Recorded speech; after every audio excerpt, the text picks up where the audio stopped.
కరీంనగర్లో భారీ వర్షం నమోదవుతున్న దృశ్యాలు అయితే మనం చూస్తున్నాము. గత కొద్ది రోజులుగా అంటే రైతన్నలు కావచ్చు, చాలా మంది కూడా ఉక్కపోతతో చాలా మంది బాధపడ్డారు. అటు సామాన్య ప్రజలు కావచ్చు, రైతులైతే తమ పండించే పంట కోసం కూడా వర్షం కోసం చాలా మంది రైతన్నలు ఎదురుస్తున్న పరిస్థితి కూడా నెలకొంది. ఈ సమయంలో గత వారం 10 రోజులుగా అంటే కారు మబ్బులు కమ్ముకున్నప్పటికీ వర్షం రాకపోవడంతో చాలా మంది కూడా రైతులు అటు ప్రజలు చాలా మంది ఇబ్బంది పడ్డారు. అయితే ఇప్పుడు సాయంత్రం సమయంలో ఒక్కసారిగా వర్షం భారీగా కొట్టడంతో అటు రైతన్నలో ఇటు సామాన్య ప్రజల్లో చాలా మంది ఆనందం వ్యక్తం చేస్తున్నారు. ఒక గంట కింద ఈ కారు మబ్బులు కమ్ముకోవడంతో వర్షం బీభత్సంగా కొడుతున్న దృశ్యాలు మనం చూస్తున్నాయి. కరీంనగర్ జిల్లా వ్యాప్తంగా అంటే కరీంనగర్ చుట్టుపక్కల ఉమ్మడి జిల్లా వ్యాప్తంగా చూసుకోవచ్చు. కరీంనగర్, ఇటు పెద్దపల్లి, ఇటు జగిత్యాల, సిరిసిల్ల మొత్తం ఓవరాల్ గా ఉమ్మడి జిల్లా వ్యాప్తంగా వర్షం జోరుగా కురుస్తున్నట్టుగా మనకు ఇప్పుడు తెలుస్తుంది. ప్రస్తుతం కరీంనగర్ జిల్లాలో ఒక గంట నుండి జోరుగా కురుస్తున్న దృశ్యాలు కూడా కనిపిస్తున్నాయి. వర్షం వల్ల కొన్ని ప్రాంతాల్లో ట్రాఫిక్ అంతరాయం ఏర్పడగా కొంతమంది అయితే ప్రయాణికులు టూ వీలర్లో వెళ్లే వాళ్ళు చాలా మంది కూడా ఇబ్బంది పడుతున్నట్టుగా తెలుస్తుంది. టూ వీలర్లో వెళ్లే వాళ్ళు చాలా మంది ప్రయాణికులు ఎక్కడికక్కడ వాళ్ళు నిలిచిపోయి అక్కడే చెట్ల కింద నిల్చున్నటువంటి సిచ్యువేషన్ కూడా మనం చూసుకోవచ్చు.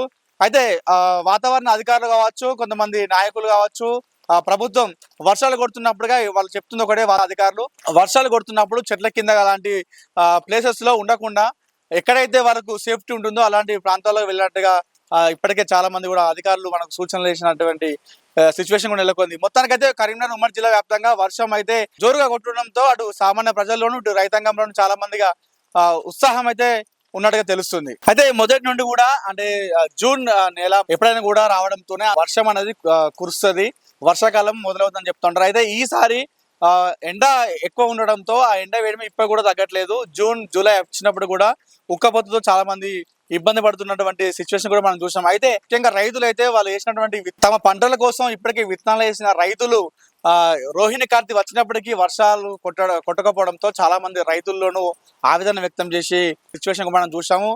వర్షం ఎప్పుడు కురుస్తుందో అన్నట్టుగా వాళ్ళు రైతులందరూ ఆకాశం వైపు చూస్తున్నటువంటి సిచ్యువేషన్ కూడా నెలకొన్నాయి.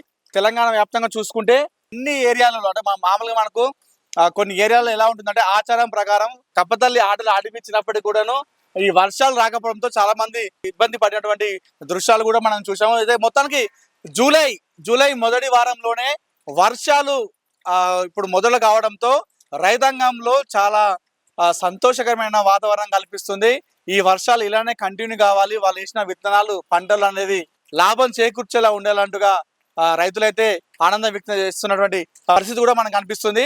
రైతాంగం కాకుండా చాలా మంది సామాన్య ప్రజలు, ఎక్కువ మంది అటు రైతులతో పాటు సామాన్య ప్రజలు వారికి ముఖ్యంగా ఉక్కపోత ఈ ఎండాకాలంలో ఇప్పటి వరకు నమోదు కానటువంటి ఎండలు నమోదయ్యాయి. అలాంటి ఎండ ఇప్పటికీ కొడుతుండడంతో అలాగే ఎండ వేడిమి ఉక్కపోతకు వాళ్ళు తట్టుకోలేక చాలా మంది కూడా ఇబ్బంది పడినటువంటి సిచ్యువేషన్ లో ఇప్పుడు ఈ వర్షం కొట్టడంతో ఒక్కసారిగా అందరూ చల్లదనంతో చాలా మంది ఆనందం వ్యక్తం చేసిన పరిస్థితి నెలకొంది. మొత్తానికైతే ఉమ్మడి జిల్లా వ్యాప్తంగా ఈ వర్షం అనేది చాలా శుభసూచకం అని చెప్పుకోవచ్చు. రైతాంగానికైతే ముఖ్యంగా ఈ వర్షం అనేది చాలా ఉపయోగపడుతుందని చెప్పుకోవచ్చు. కెమెరా పర్సన్ చరణ్తో అనిల్, సుమన్ టీవీ, కరీంనగర్ నుండి.